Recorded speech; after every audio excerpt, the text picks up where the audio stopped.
Okay. Yeah, I think it's a great idea to just kind of record this and see what happened. Yeah, I agreed. mean, it's really interesting what we've been speaking about, and I think it could be super helpful to some people. Yeah, totally. So let's see what happens. Yeah, yeah. Yeah, so my name's Mark, Mark Dobkin. I'm a recruiter at Hirewell, and this is my colleague Corey. We're actually here in my backyard in Boise.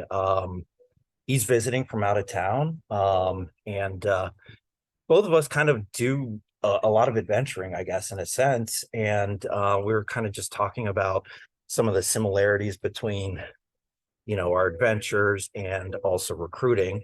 Um, at at first, you wouldn't really kind of see some of those Yeah, similarities, definitely. but there certainly are.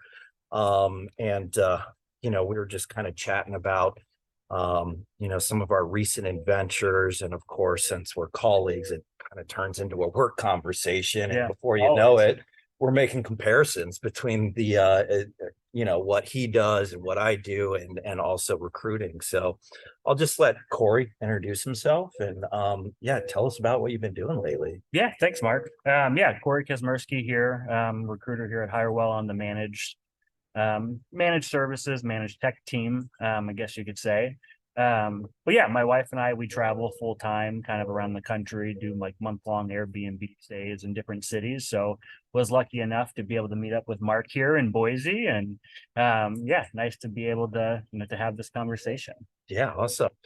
So I'm a recruiter on the manufacturing and supply chain team at Hirewell, and what I typically do, I mean, all my adventures vary, but anything from hiking, backpacking, overlanding, or off-roading, things like that. So, we were initially talking about Corey's adventures, and I have a lot of questions for Corey because it intrigues me. I mean, Yeah. it's something I wish I could do, but I've got two young kids, and I mean, just kind of picking up and leaving isn't really in our future. But it's nice that you could do that. Yeah. But yeah, I mean, like, so you've been sort of traveling for how long has it been now? About 9, 10 months. Dang, Yeah, wow. it's been a while. Yeah. Yeah. How do you like plan on which cities you're going to go to? What's the criteria there as far as like what cities you're going to pick? Yeah, definitely. Great question. Yeah, I mean, the biggest thing I think is, the goal of our overall trip was to see all 50 states. So, we had seen, I think, 20 something states previously before we started the trip.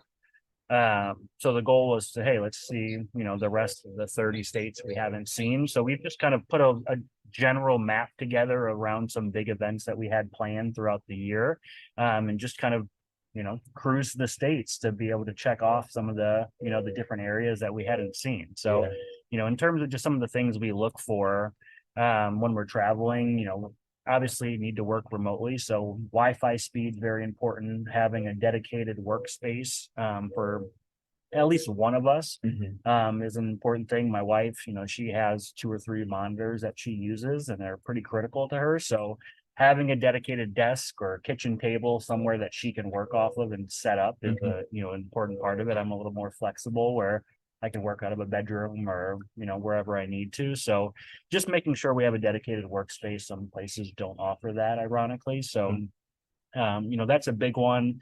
Just making sure that we're in a quieter area. You don't want to be on a road that trucks are Yeah, driving on every absolutely. day. They're looking at a construction, something like Speaking of, that. we So might hear a little construction yeah, in the exactly. background here. So yeah, I mean, those are some of the things that that we look for, in some of the different spots that that we book. Gotcha. What's your favorite city so far? So I would have to say it's a mix of either Kansas City, Missouri, great food, great people, great culture there, a lot of outdoor stuff, and honestly, Boise. We love Yeah, that's Boise what I'm so talking far. about. It's a It's great yeah, city.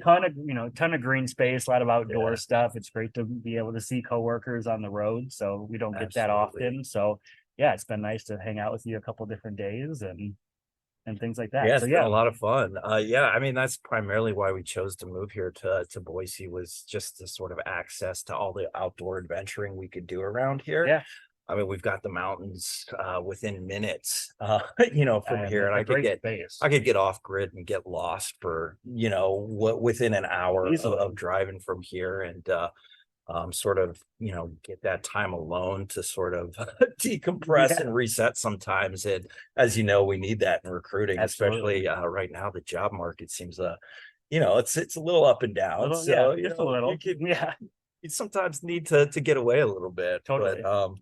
so as far as like the logistics, I've been like very curious about that. I'm just thinking like you must be thinking about like, how am I going to go from this city to this city to this city? So you're thinking far ahead.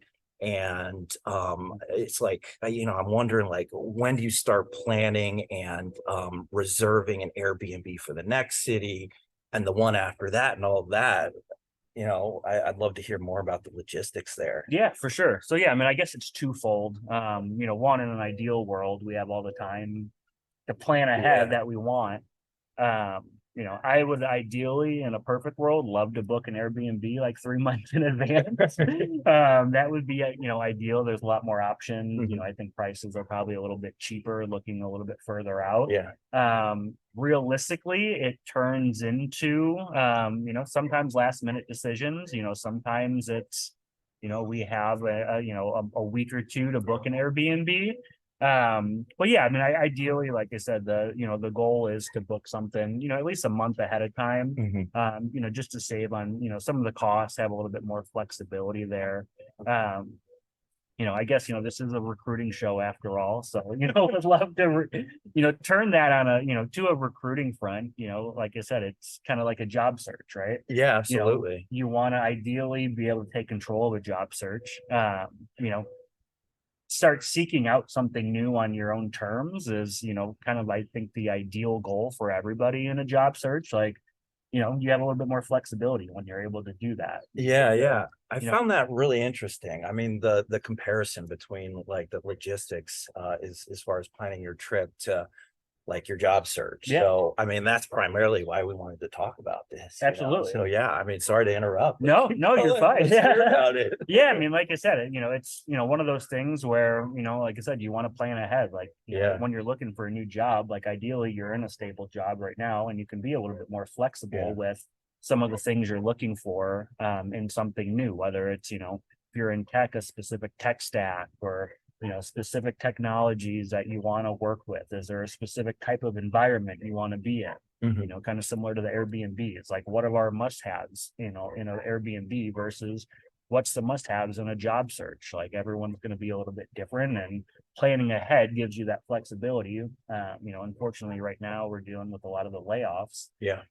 So sometimes those do catch people off guard, and you have to be a little bit more flexible in terms of, hey, what are the must-haves versus, what am I going to be able to flex on a little bit? And I think being open-minded about some of those things are what's really important given some of the market conditions that, we're ending up in right now. But I think that's always why it's important to plan ahead. Yeah, well, you raised an interesting point. So, I'd love to hear what your thoughts are about like planning ahead if you have a job, because there have been layoffs. So people get a little caught off guard if they're laid off, and then they scramble to update their resume, and they don't have a plan for, finding that next job. So like, what's sort of the importance of actually planning ahead even if you're in a comfortable situation? There's always the importance of um kind of thinking in the back of your mind that you should sort of be planning for the unknown Yeah, just in case something happens. Even if you are comfortable and stable in your job, you never know what could happen. totally. So like, what are some of the aspects that some people can do when they're in a comfortable position, but what sort of people should be doing right now, Yeah, even if they have a job? yeah, no, that's a great question. Yeah, I mean, I think some of the biggest things that I would recommend to, anybody out there, whether you're looking or not, like make sure to keep your resume updated. I think a lot of us fall into the trap of, you know, hey, let's just update our resumes when we are starting to look Yeah. for something new, and you kind of forget some of those valuable or more critical maybe goals that you accomplish at your current job.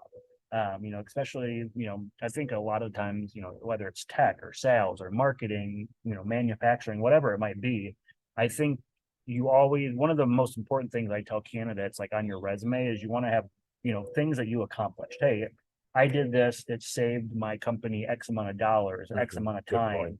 And I think you lose track of some of those things if you wait 3, 5 years to update your resume. So always keeping the resume updated, I think, is one. Two, I think just building connections, Mhm.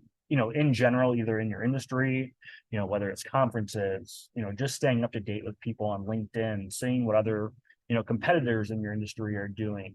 And just having like friendly conversations on LinkedIn. Like I think a lot of times we use LinkedIn as just a job search platform, but I think it's important to just build relationships in general and be, not as transactional on LinkedIn as I think a lot of people are. Absolutely. So I think, yeah, just, building those relationships in your network pre-job search, I think is critical. As I see more and more every day on LinkedIn of people finding their next job through connections that Through they've made networking. and through networking on LinkedIn.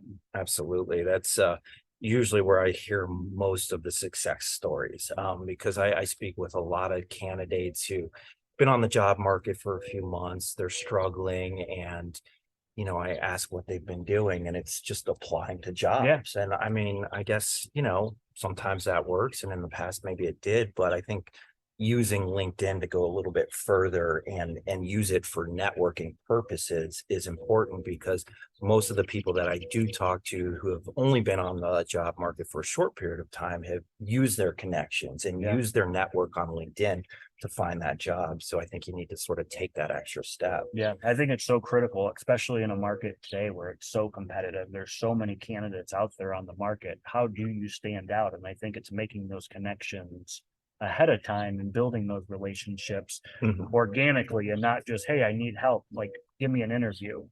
I think that is really critical, especially in times like these when it's so competitive.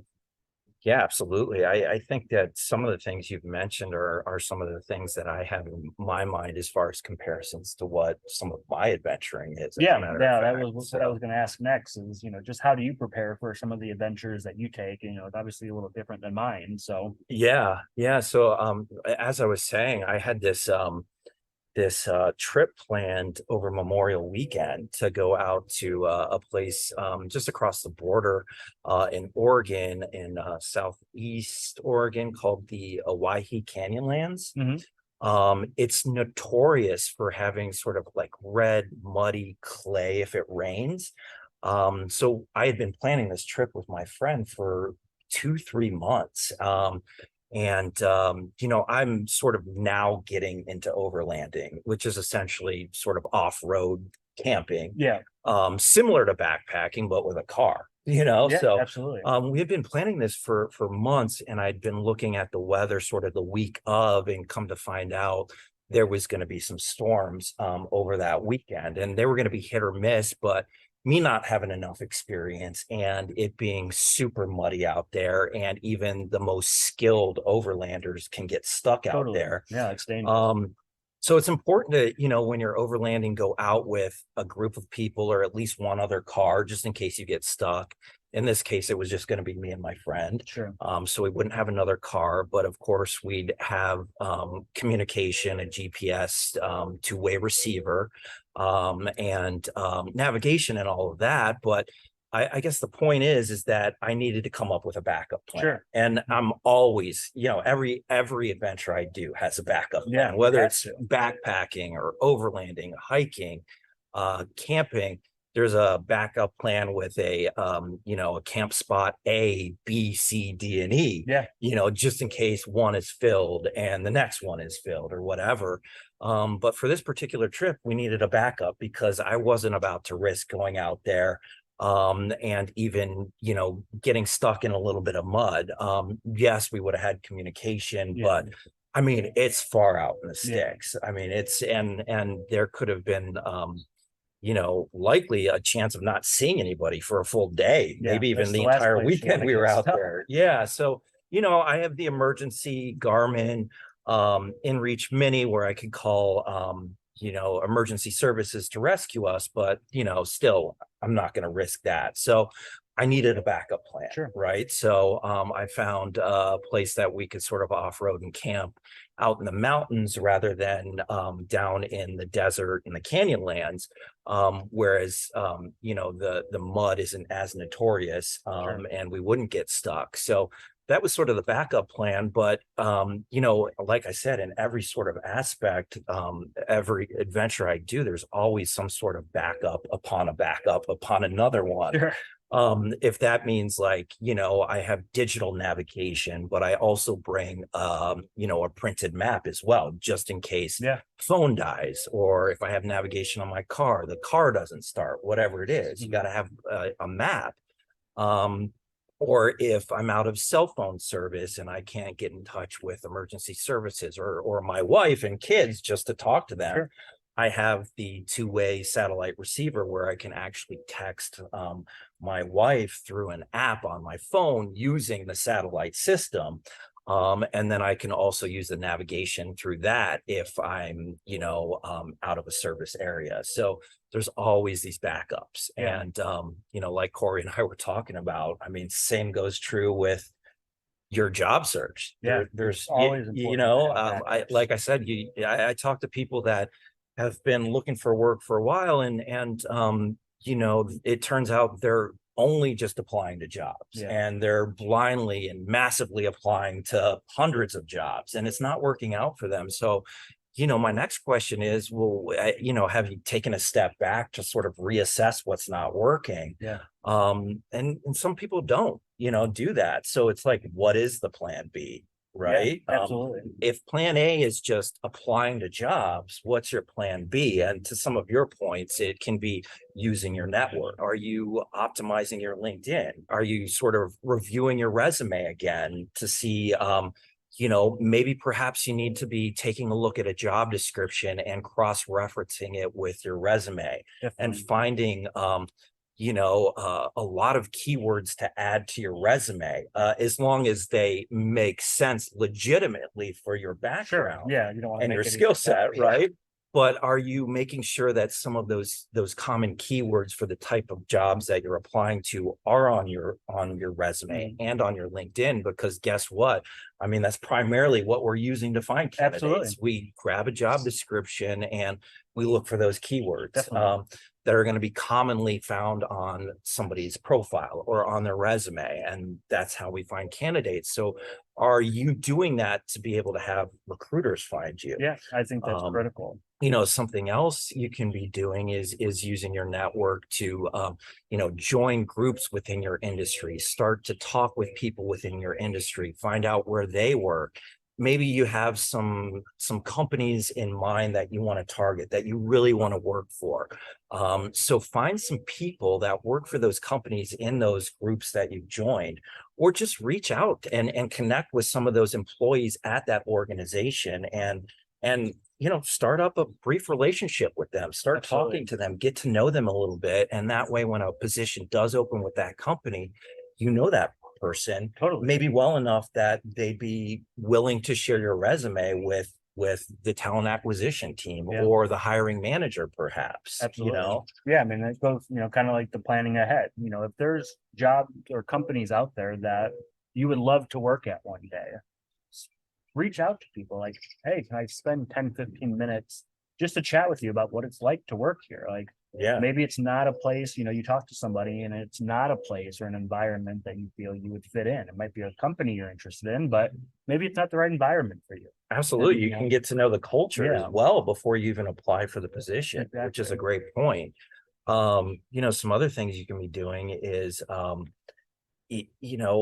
reaching out to recruiters directly at that company. I talk to a lot of candidates who apply to a position and they leave it at that, right? And they don't maybe perhaps hear back from anybody at that company. So I ask, like, what are you doing to take it a step further? And usually the answer is nothing, right?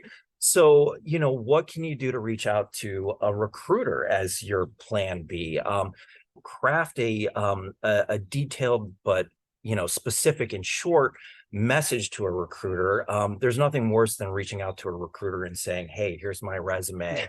Can you help me find a job? Right? They're likely not going to respond back. We're all very busy, but if you reach out and connect and say, hey, I applied to this job. This is my background and why I feel like, I would be beneficial, bringing these skills into the company. And, can we connect? Would you be open to having a brief conversation? At least get on that recruiter's radar. And maybe perhaps they don't even respond back, but they've seen your message. Totally. And if they come across your application in the database, your name might ring a bell. it's going to ring a bell. So, yeah, I mean, I look at kind of to your point, like I feel like those organic reach outs and those well crafted messages to a recruiter internally, kind of the modern day cover letter in a sense. Exactly. Like I know a lot of companies are going away with the cover letter, don't require one. A lot of people don't like to write a cover letter. I get it. But yeah, I mean, I think just reaching out to someone organically like that, just getting on their radar, whether they answer or not, to your point, like maybe they cross your resume. Hey, like this name sounds familiar. Why does it sound familiar? Oh, look, this guy does have perfect, experience for this role. Like, let's reach out, whether it's through that LinkedIn message you sent or not. Like, maybe your name does pop up and that's how you get the meeting. Yeah, absolutely. And another thing you can do, I mean, as far as like getting on a recruiter's radar,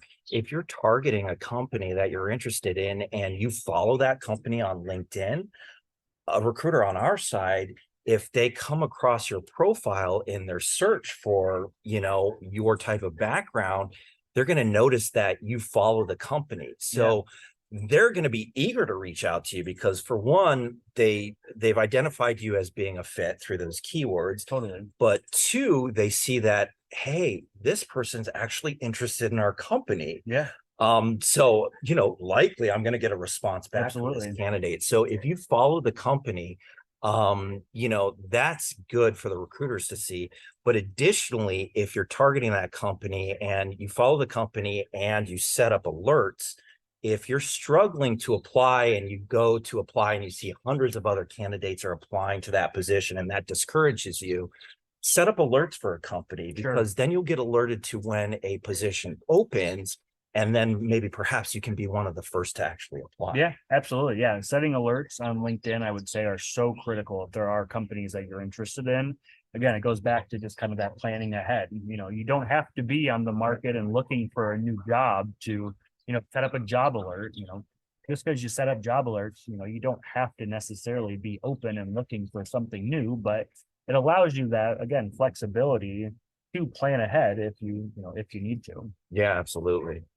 Cory, I see you're crying. I can tell this is a really good conversation that really hit home. It does. It does. I'm very dedicated. Seriously, sorry about the smoke. No, you're good. Hey, we're in the outdoors. Yeah, this is what happened. So yeah, we thought we'd just record this and see what happens. It was an interesting conversation and how we can sort of compare our adventures to what we do every single day. I mean, this is the life we live. Yeah. Primarily adventuring and working. And we're 24/7. Yeah. So yeah, I think that was all great advice. Yeah. Hopefully that'll be beneficial to anybody listening here. So thanks so much for joining our fireside chat. Yeah, no, it was great. Yeah, hopefully more advice to come. Absolutely. Take care. See you guys.